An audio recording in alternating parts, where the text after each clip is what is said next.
أعوذ بالله من الشيطان الرجيم.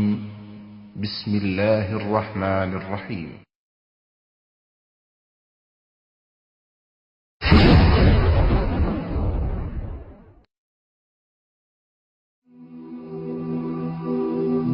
মৃত্যু এমন এক বাস্তবতা যার থেকে কেউ পলায়ন করতে পারবে না।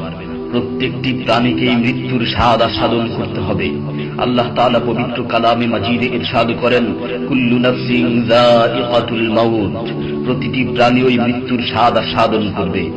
কুল ইন্নাল মাউতাল্লাযী তাফিররুনা মিনহু ফাইন্নাহু মুলাকীকুম, হে নবী আপনি বলে দিন, মৃত্যু যার থেকে তোমরা পলায়ন করছো সে অবশ্যই তোমাদের সাথে সাক্ষাৎ করবে।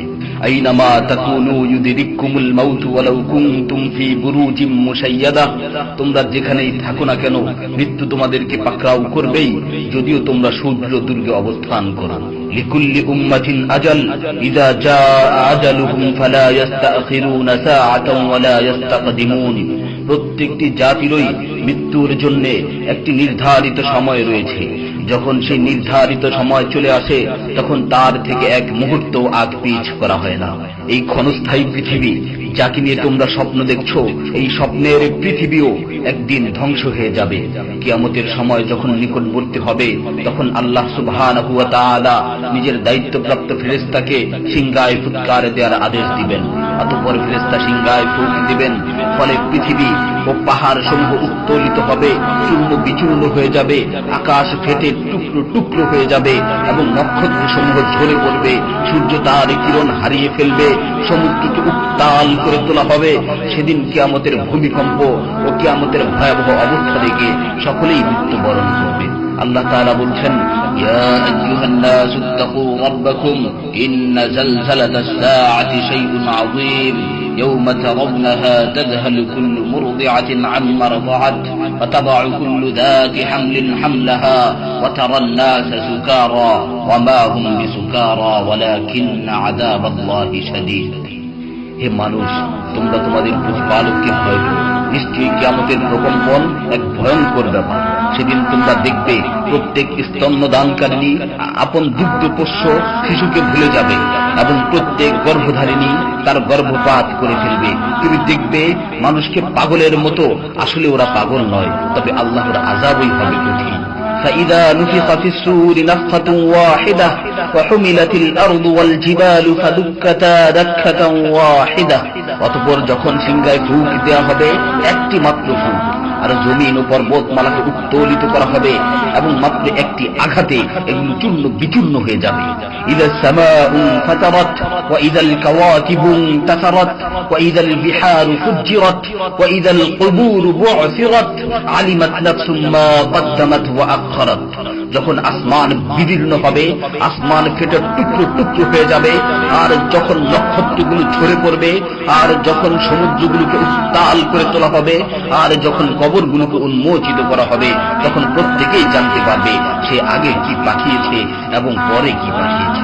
সেদিন কিয়ামতের ভয়াবহতায় আল্লাহ সুবহানাহু ওয়া তাআলা ব্যতীত প্রতিটি প্রাণী প্রাণ হারাবে। পবিত্র কালামে মাজিদে ইরশাদ হয়েছে, কুল্লু শাইইন হালিকুন ইল্লা ওয়াজহা, সেদিন আল্লাহর মহান সত্তা ব্যতীত প্রত্যেকটি জিনিসই ধ্বংস হয়ে যাবে। কুল্লু মান আলাইহা ফান ওয়া ইয়াবকা ওয়াজহু রাব্বিকা যুল জালালি ওয়াল ইকরাম, সেদিন জমিনের উপর যা কিছু রয়েছে সবই ধ্বংস হয়ে যাবে, আর শুধুমাত্র মহামহিম ও মহানুভব আল্লাহ সুবহানাহু ওয়া তাআলাই বাকি থাকবেন। তাফসীরে ইবনে কাসীরে বর্ণিত হয়েছে, যখন ইসরাফিল আলাইহিস সালাতু ওয়াস সালাম সিংহায় ফুৎকার দিবেন তখন সকলেই মরে যাবে। মালাকুল মাউত মৃত্যুর ফেরেশতা এসে আল্লাহ তাআলাকে বলবে, হে আল্লাহ, সকলেই মরে গেছে। তিনি জিজ্ঞেস করবেন, অবশিষ্ট কে আছে?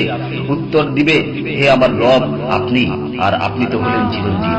এছাড়াও বাকি রয়েছে জিবরাইল, মিকাইল ও আরশ বহনকারী ফেরেশতাগণ। আল্লাহ তাআলা বলবেন, জিবরাইল ও মিকাইলের মৃত্যু হওয়া উচিত। মৃত্যুর ফেরেশতা মালাকুল মাউত বলবে, হে প্রভু, জিবরাইল ও মিকাইলও মরে গেছে। আল্লাহ তাআলা জিজ্ঞাসা করবেন, এখন আর কে বাকি আছে? সে বলবে, এখন আমি বাকি আছি ও আরশ বহনকারী ফেরেশতাগণ বাকি আছে।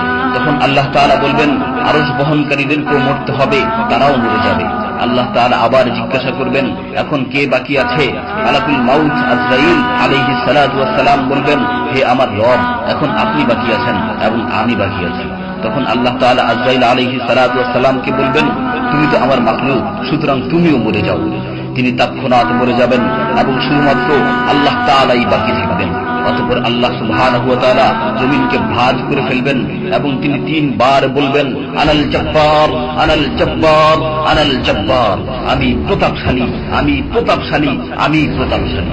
অতঃপর তিনি 3 বার জিজ্ঞাসা করবেন, লিমানিল মুলকুল ইয়াউম, লিমানিল মুলকুল ইয়াউম, লিমানিল মুলকুল ইয়াউম, আজকের রাজত্ব কার, আজকের সার্বভৌমত্ব কার, আজকের আধিপত্য কার? জবাব দেওয়ার মতো কেউই থাকবে না।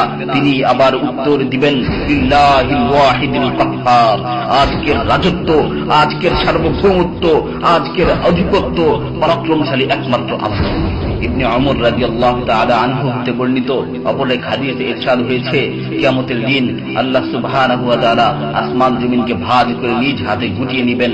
অতঃপর বলবেন, আনাল মালিক, আনাল জব্বার, আনাল মুতাকাব্বির, আমি বাদশাহ, আমি প্রতাপশালী, আমি অহংকারী। আইনা মুলুকুল আরদ, আইনাল জব্বারুন, আইনাল মুতাকাব্বিরুন, দুনিয়ার রাজা বাদশাহ কোথায়, দুনিয়ার প্রতাপশালীরা কোথায়, দুনিয়ার অহংকারকারীরা কোথায়? তখন আল্লাহ তাআলা সুউচ্চ কণ্ঠে 3 বার জিজ্ঞাসা করবেন, লিমানিল মুলকুল ইয়াউম, লিমানিল মুলকুল ইয়াউম, লিমানিল মুলকুল ইয়াউম, আজকের রাজত্ব কার, আজকের সার্বভৌমত্ব কার, আজকের আধিপত্য কার? অতঃপর তিনি 3 বার উত্তর দিবেন, লিল্লাহিল ওয়াহিদুল কাহ্হার, আজকের সার্বভৌমত্ব, আজকের রাজত্ব, আজকের আধিপত্য প্রতাপশালী একমাত্র আল্লাহ সুবহানাহু ওয়া তাআলা।